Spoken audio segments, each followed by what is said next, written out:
Catherine Bernardo, tinanggap na ang offer na si Alden Richards na ang makaka-love team.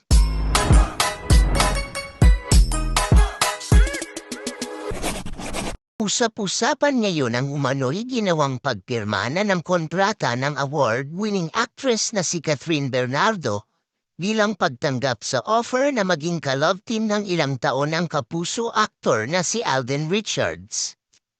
Sa nasabing kontrata ay wala naman umanong nakasaad na bawal makipag-tandem si Catherine sa iba, pero may limitasyon umano kung ilang pelikula lang ang magagawa niya kapag iba ang katandem, habang kung kay Alden ay unlimited at hanggang sa magtapos ang kontrata.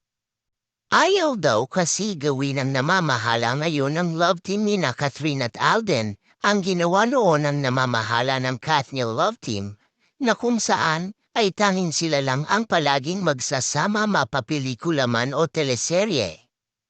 Ito ay dahil mag-create raw ito ng pagkasawa sa ibang mga taga-subaybay, at isa pa hindi masyadong madedevelop ang acting skills ng bawat isa, kasi nga masasanay sila na natural na ang magiging acting nila, kasi nga boyfriend-girlfriend lang ang palaging kaeksena. Malaki daw ang maitutulong ng ita-tandem din sa iba paminsan-minsan para mahasa ang sarili pagdating sa acting, lalo na't first time mo naka-eksena ang katandem, at lalo na kapag alam mong matindi din ka-eksena ito, bagay na magbibigay challenge sa bawat artista.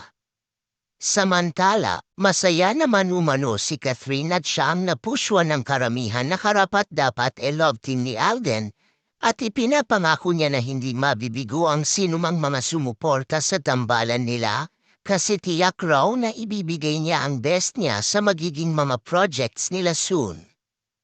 Ayon naman sa ilang netizens, ay tiyak may isang aktor na maiinggit dito, kasi habang si Catherine ay inuulan ng biyaya, ang nasabing aktor na ex-boyfriend naman umano nito ay binabahan ng kamalasan, bagay na deserve lang matamasa daw nito dahil sa pagtraidor sa kanilang relasyon. Hey there. Subscribe to my channel. And also press this bell icon.